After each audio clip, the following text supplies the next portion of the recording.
Ice, in its varied forms, covers as much as 16% of Earth's surface, including 33% of land areas at the height of the northern winter. Glaciers, sea ice, permafrost, ice sheets, and snow play an important role in Earth's climate. They reflect energy back to space, shape ocean currents, and spawn weather patterns. But there are signs that Earth's great stores of ice are beginning to melt.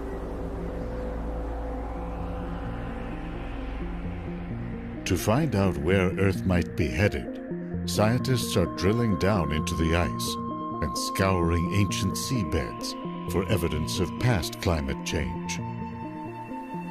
What are they learning about the fate of our planet, 1,000 years into the future, and even beyond?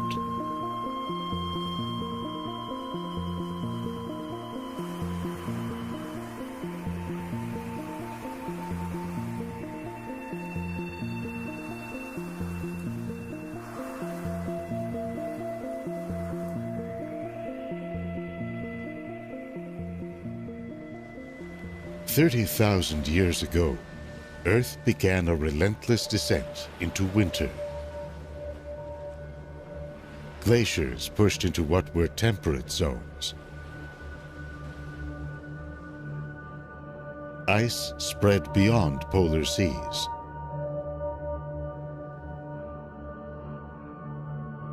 New layers of ice accumulated on the vast frozen plateau of Greenland.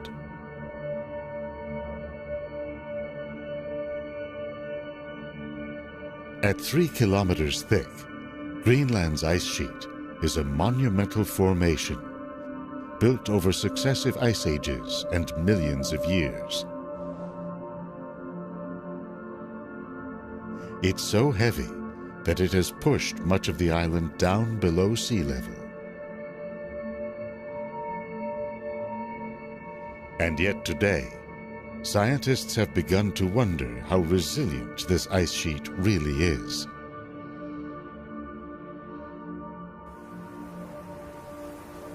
Average global temperatures have risen about 1 degree Celsius since the Industrial Revolution.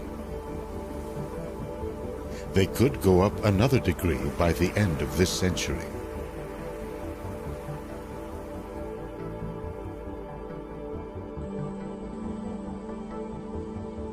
If Greenland's ice sheet were to melt, sea levels would rise by over 7 meters.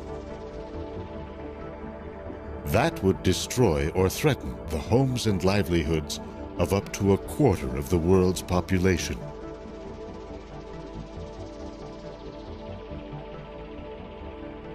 These elevation maps show some of the areas at risk.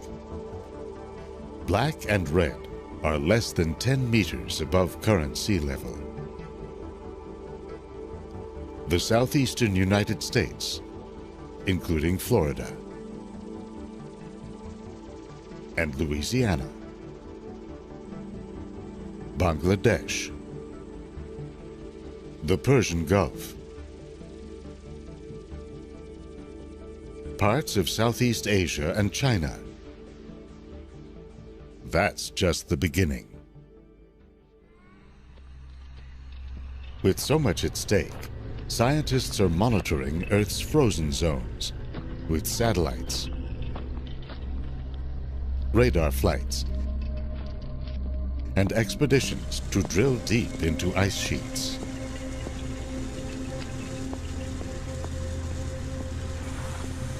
And they are reconstructing past climates, looking for clues to where Earth might now be headed. Not just centuries, but thousands of years in the future. Periods of melting and freezing, it turns out, are central events in our planet's history.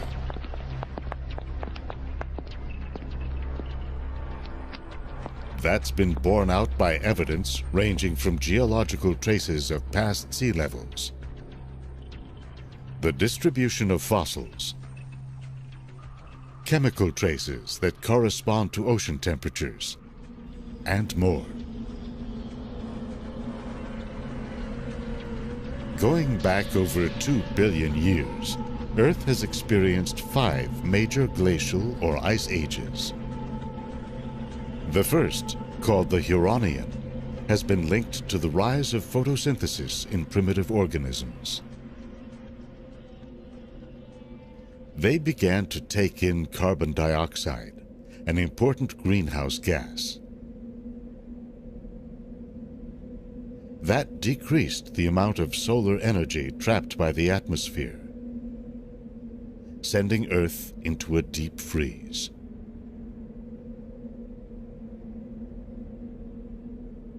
The second major ice age began 580 million years ago. It was so severe, it's often referred to as Snowball Earth.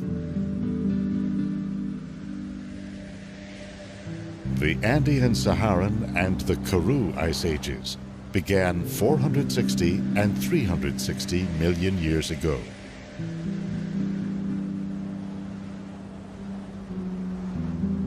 Finally, there's the Quaternary, from 2.6 million years ago to the present.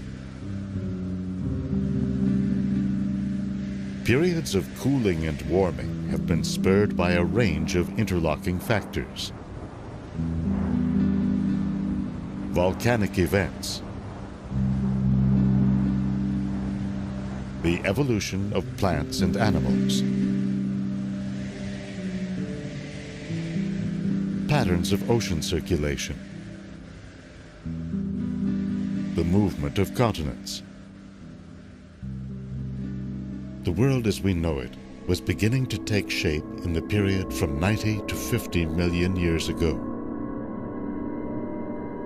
The continents were moving toward their present positions. The Americas separated from Europe and Africa.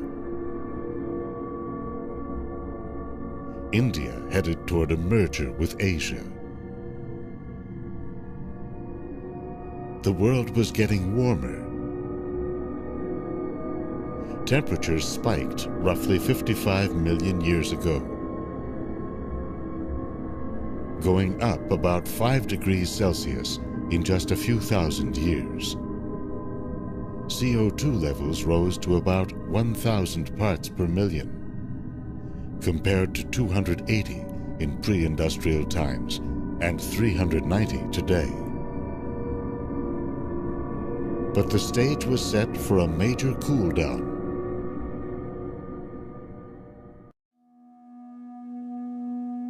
The configuration of land masses had cut the Arctic off from the wider oceans. That allowed a layer of fresh water to settle over it, and a sea plant called Azolla to spread widely. In a year, it can soak up as much as 6 tons of CO2 per acre. Plowing into Asia, the Indian subcontinent caused the mighty Himalayan mountains to rise up.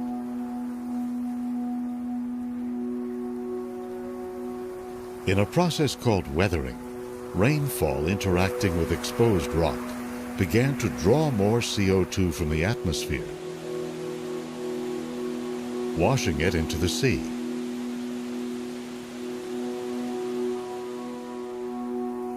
Temperatures steadily dropped.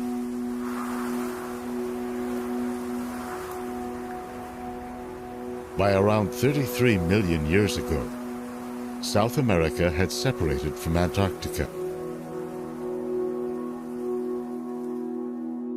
Currents swirling around the continent isolated it from warm waters to the north. An ice sheet formed. In time, with temperatures and CO2 levels continuing to fall, the door was open for a more subtle climate driver.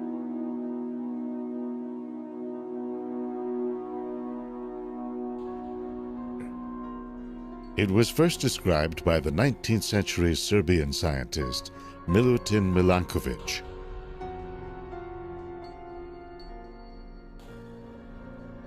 He saw that periodic variations in Earth's rotational motion altered the amount of solar radiation striking the poles.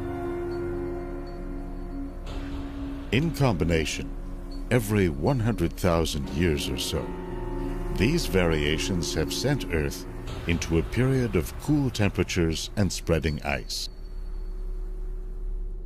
Each glacial period was followed by an interglacial period in which temperatures rose and the ice retreated.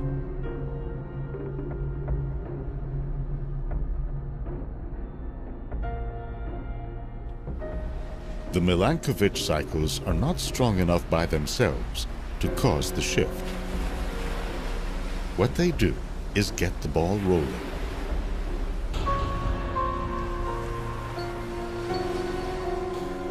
A decrease in solar energy hitting the Arctic allows sea ice to form in winter and remain over summer. Then to expand its reach the following year. The ice reflects more solar energy back to space. A colder ocean stores more CO2, which further dampens the greenhouse effect.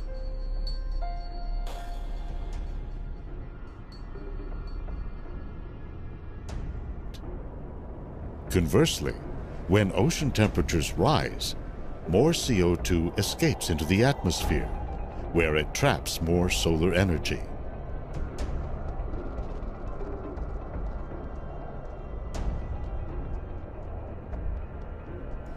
With so many factors at play, each swing of the climate pendulum has produced its own unique conditions. Take, for example, the last interglacial, known as the Eemian, from 130 to 115,000 years ago. This happened at a time when CO2 was at pre-industrial levels, and global temperatures had risen only modestly. But with higher solar energy striking the north, temperatures rose dramatically in the Arctic. The effect was amplified by the lower reflectivity of ice-free seas and spreading northern forests. There is still uncertainty about how much these changes affected sea levels. Estimates range from 5 to 9 meters, levels that would be catastrophic today.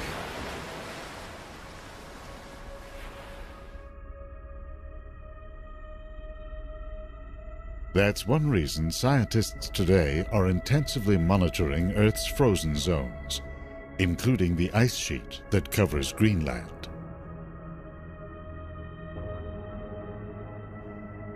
Satellite radar shows the flow of ice from the interior of the island and into glaciers.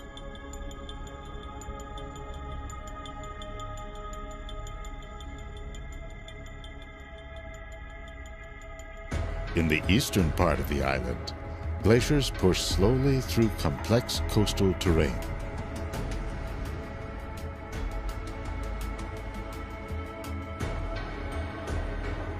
In areas of higher snowfall in the northwest and west, the ice speeds up by a factor of 10.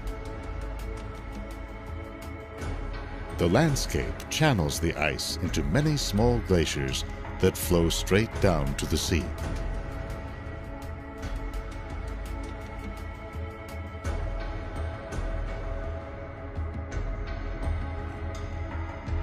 In the distant past, the center of the island may have been drained by a giant canyon, recently discovered. Scientists found that it's 550 kilometers long and up to 800 meters deep. It leads from Greenland's interior to one of today's most volatile glaciers. This is the Petermann Glacier in northwest Greenland. Amid unusually warm summer temperatures in 2012, satellites tracked a giant iceberg as it broke off and moved down the glacier's outlet channel. At about 31 square kilometers, this island of ice stayed together as it floated along. After 2 months, it finally began to fragment.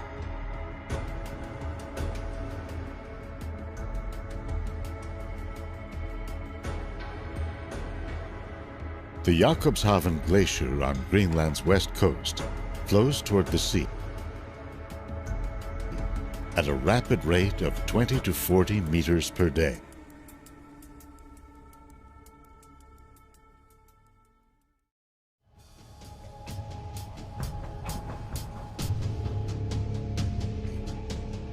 At the ice front, where the glacier meets the sea, Jakobshavn has been retreating as it dumps more and more ice into the ocean.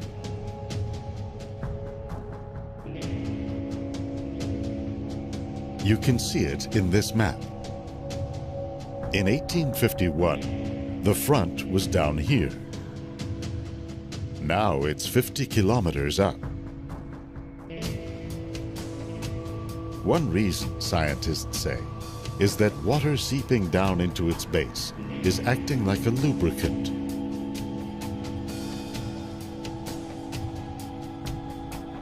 Another is that as the glacier thins, it's more likely to break off or calve when it interacts with warmer ocean waters.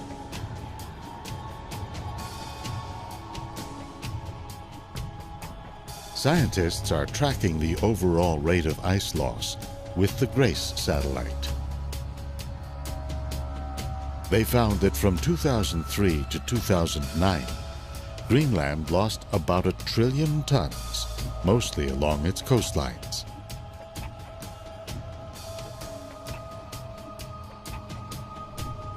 This number mirrors ice loss in the Arctic as a whole. By 2012, summer sea ice coverage had fallen to a little more than half of what it was in the year 1980.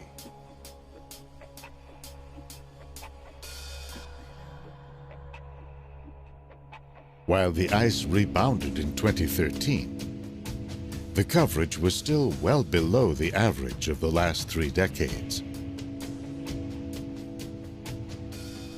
Analyzing global data from GRACE, one study reports that Earth lost about 4,000 cubic kilometers of ice in the decade leading up to 2012.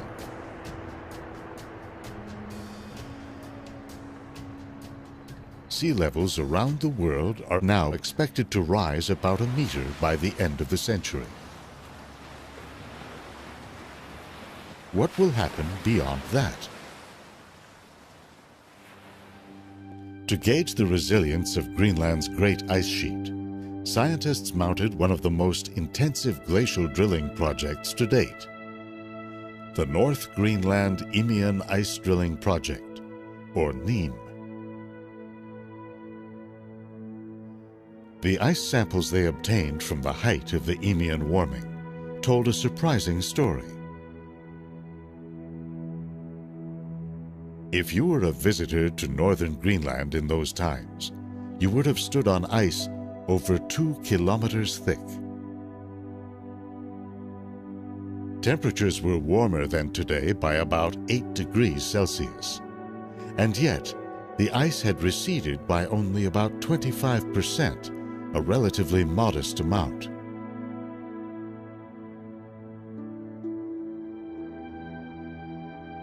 This has shifted the focus to Earth's other much larger ice sheet, on the continent of Antarctica.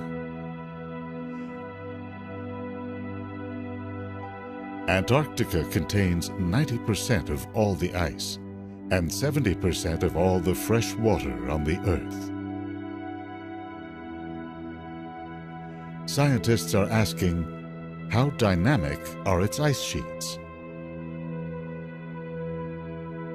How sensitive are they to melting? Data from GRACE and other satellites shows that this frozen continent overall has lately been losing as much ice as it gains.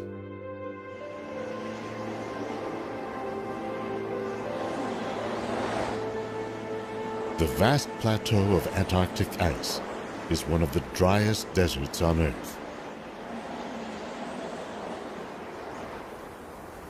What little snow falls remains, adding to the continent's mass. You can see evidence of this in the snow and ice that piles up at the South Pole Research Station. This geodesic dome was built in the 1970s.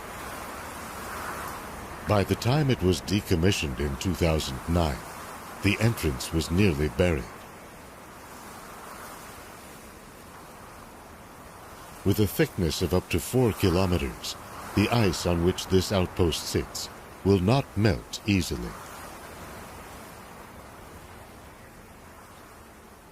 That's true in part because of the landmass below it, captured in an extraordinary radar image. The eastern part of the continent, the far side of the image, is a stable foundation of continental crust. In contrast, the western side dips as much as 2,500 meters below present-day sea level. Along the Amundsen seacoast, the ice is disappearing at an accelerating rate. Inland ice streams are moving toward the ocean at least 100 meters per year. They end up in floating ice shelves that extend hundreds of miles into the ocean.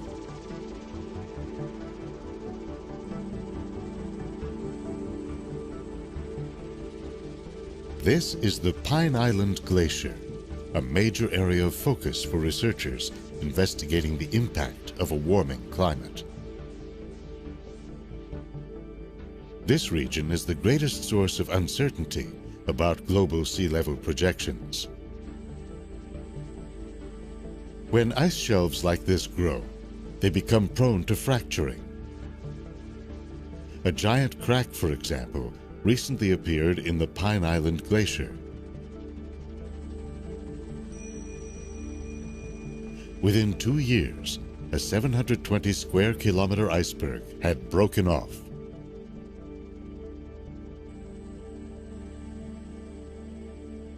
But the scientists are more concerned about what's happening below the surface.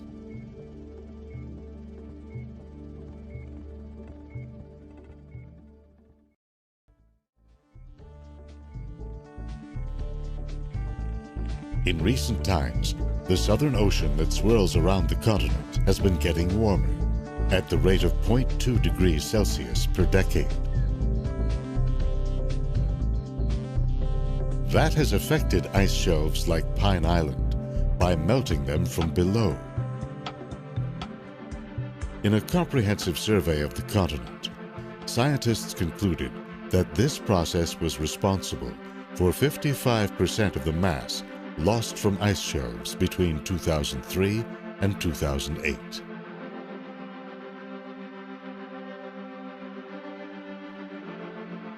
It's also been blamed for one of the more puzzling twists in the story of climate change: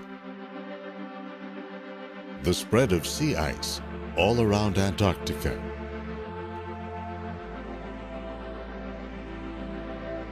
One possibility is that ramped-up winds circling the pole are pushing the ice into thicker, more resilient formations.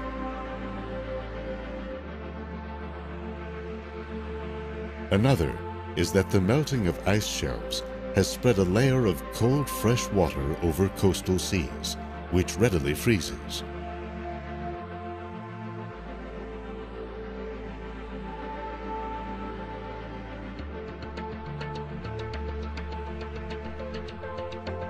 A team of researchers has come to the Pine Island Glacier to try to monitor the melting in real time.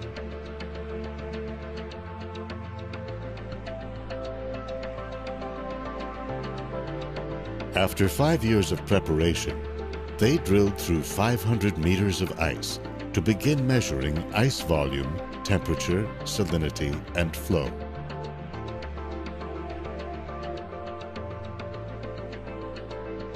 In some places, they found melt rates of about 6 centimeters per day, or about 22 meters in a year. Because ice shelves hold back inland glaciers, the melting could trigger larger changes. That's likely what happened to the Larsen Ice Shelf on the Antarctic Peninsula in the year 2002. It's thought to have been stable since the last interglacial. Warmer ocean waters had been eating away at Larsen's underside.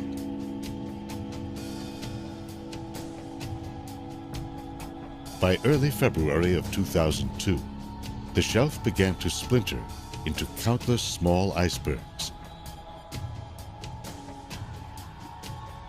By March 7th, when this picture was taken, it had completely collapsed, forming a vast slush that drifted out to sea.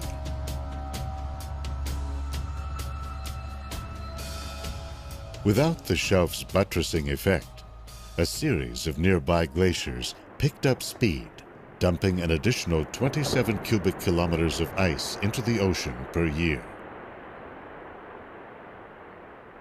Evidence from the last interglacial, the Eemian, brings an ominous warning of what could lie ahead.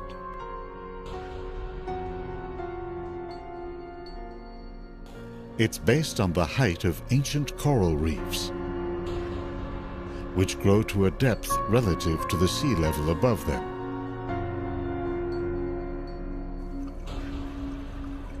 Based on reefs along the Australian coast, a recent study published in the journal Nature showed that sea levels remained stable for most of the Eemian, at 3 to 4 meters above those of today. But the authors found that in the last few thousand years of the period, starting around 118,000 years ago, sea levels suddenly shot up to 9 meters above today. The authors concluded, in their words, that a critical ice sheet stability threshold was crossed, resulting in the catastrophic collapse of polar ice sheets.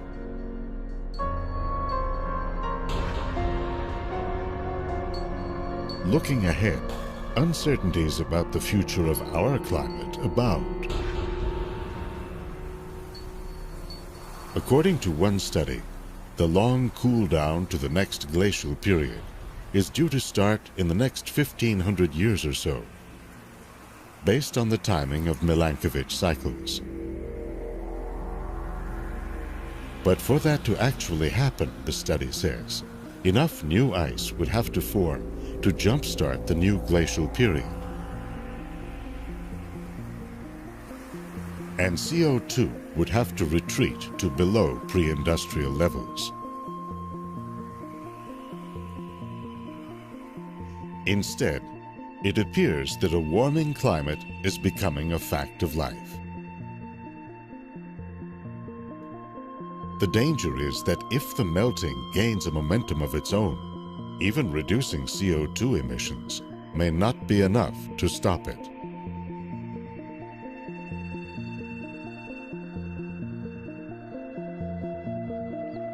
The still unfolding story of Earth's past tells us about the mechanisms that can shape our climate. But it's the unique conditions of our time that will determine sea levels, ice coverage, and temperatures.